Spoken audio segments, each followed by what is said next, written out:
we kind of touched upon this, but I just want to put it out there again. So Scorpio93X asks, "What's your most desired razor, Holy Grail? I'm sorry, or Holy Grail for the collection, or up to 3 Holy Grails, if you like."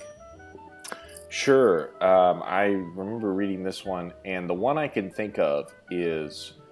So, do you know about the Streamline razor? I do not. Do tell. So it's this coveted gem-style razor that they made in England in like the 30s and the 50s.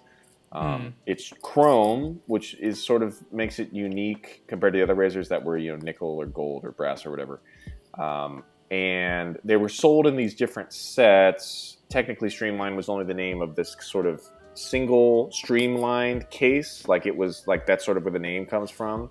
It was like this like single razor thing, very like Art Deco kind of way, and it was the way that it was designed.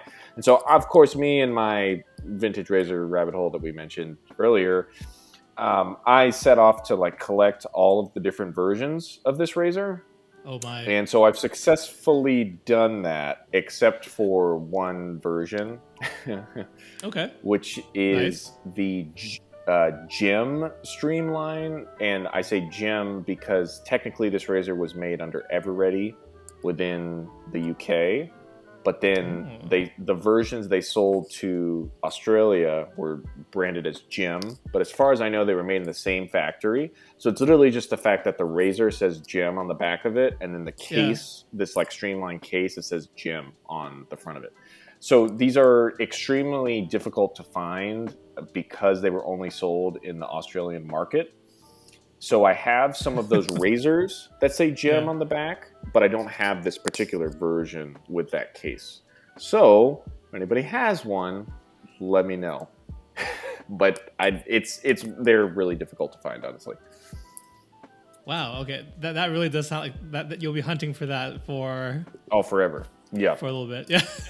Yeah, I don't know if I've ever seen one available for sale in that particular case. So this is one of those things where the same razor was sold in a bunch of different cases. Yeah. But if you're a serious vintage razor person, you only care about the case. So that's my situation, is that I have this razor in many copies, but I just want this particular case. And again, I don't know if I've ever seen one for sale on eBay or forum BSTs or anything. I don't think I missed one, is what I'm trying to say. Yeah, so that's my Holy Grail razor. Okay, so Australian listeners of the podcast, first, thank you for listening to this American podcast. But right. if you have any leads for HD, please be sure to shoot him a message. Again, the links and stuff to how you can contact that guy are in the show notes. And this kind of thing, I think it's like where the community can really come in and help. That's right. So, right? I mean, kind of like make those connections or be looking at, I guess, Australian antique shops, perhaps? Yeah, or Aussie eBay also is a thing. Yeah. Like, they have their own eBay. And of course. So I've certainly hunted that. But yes, we're all about building community, right, John? So we are. What better way to do that? Help them find the thing that's really hard to find. Right. Yeah. All right. Well, staying on the topic of gem razors, Raza asks, what's your favorite vintage gem razor, and what gem blade do you prefer?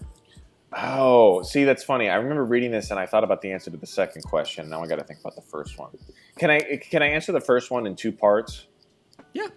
Okay, so if we're going on purely aesthetics, the looks of the razor, I would say it's that Streamline, which was usually sold as an Everready made razor, but they did make some gem ones. Anyway, the like Streamline razor, that's the yeah, that's probably the aesthetics. In terms of the shaver, it would probably be one of the 1912 variants. Yeah, right. Yeah, Was your first video with a Gem Junior? Yeah, the Gem Junior is great. And I've since picked up that kind of like new old stock 1912. I think I just like looking at it. I mean, it shaves awesome too, but sometimes I just like look at it like, man, this is great. just go on with my day. Yeah, the Gem Junior 1912 is one of my favorites because that was the first one I used, and that particular razor is just like magical. Like it just, I mean, it really set me down the rabbit hole like very Yeah. well because it was so nice. And that one is notable because it was like the last one that they made in the U.S. of the 1912 models. So it was really made in like the Oh. 30s, even though the patent date was 1912.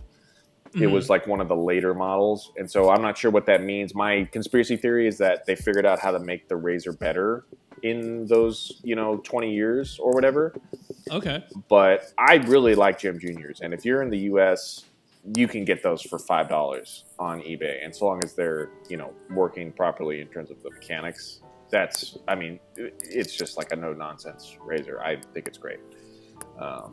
Yeah, so Gem Junior. Oh, and then Okay. blades. Sorry. Yeah. No, you're Blades. fine. You're fine. Keep going. Okay, blades. There are some people that insist that the carbon steel blades are good. I disagree with them, but if you like carbon steel, I'm happy for you. So the only real blade I think you can use, which is kind of a drag because it's so limiting, but it's also good because I only buy one blade for my gem razors. It's the PTFE coated ones. PTFE is like it's like a Teflon type coating, and they put that edge on other blades too, like even DE blades or like those hair shaper blades. They have like a PTFE edge on them. So I think it makes it smoother because I've tried other gem blades that are uncoated stainless, or the carbon steel blades I don't believe are coated either.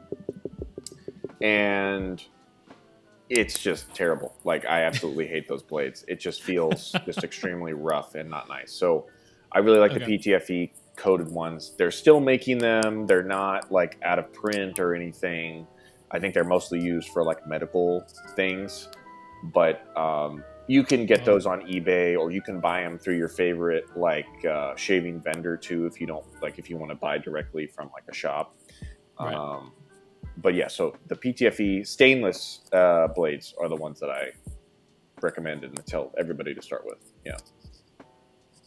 Very good. So for those maybe just getting into gem razors or never tried one, want to know where to start, I think that's the blade to get, and that's the try to find yourself a 1912.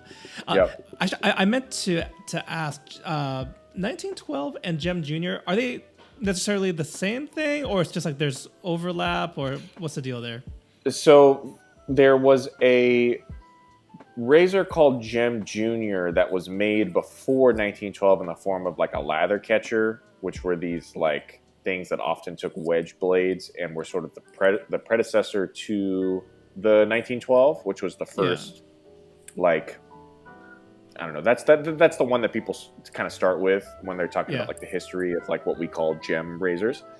And so they call it there were a bunch of different models of 1912 that all had these slight variations, made under different brands too. So Gem, Everready, Treat, Star.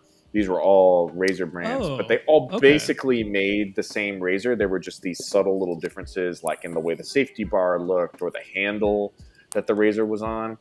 So you can find a Gem or Everready 1912 made in the US that looks basically identical to a Gem Junior 1912 that was made in, like I said, I think like the 30s. They look exactly the same. It's just the difference is the name on the back.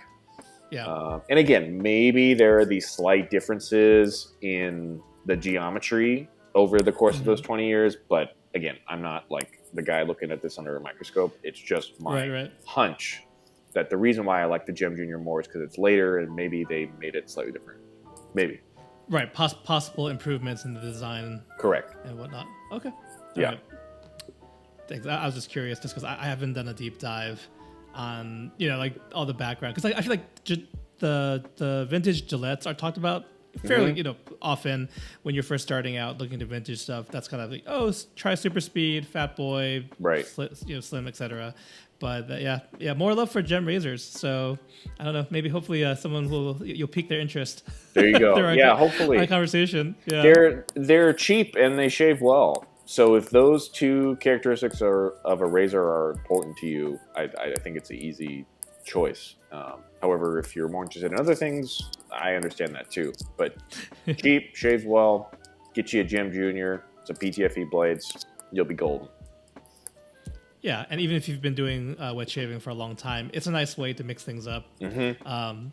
Just the I don't find, I think I seem to remember actually before you got into Gem, right? You were saying, and this is quite common. It's like it just looks so funky, like a big flat surface on it, and then that it takes a different blade, not double-edged blade. So I think we totally acknowledge the hurdles that might you get over before trying it out. That's right. Let the record show that John single-handedly pushed me into this rabbit hole. Yeah, he was maybe the initial spark, and then I talked to several other people, and they're like, "Yeah, you should try it." Yeah, they do look weird. However, if you're into the history of it, if you go look at the pictures of those old lather catchers, you see the progression. It's like it doesn't make sense. Like why is this head so big? Like why can't it be slimmer? It's like, well, because back in the day they made it, intentionally that way so that it would catch the lather like underneath the head and like where the blade was, And so if you see the progression, it kind of makes sense. But on its own, if you've never seen any of that and you see like a Gem Junior, it's like, what the hell is this? Like it looks kind of crazy. But now I found a beauty for them, of course. So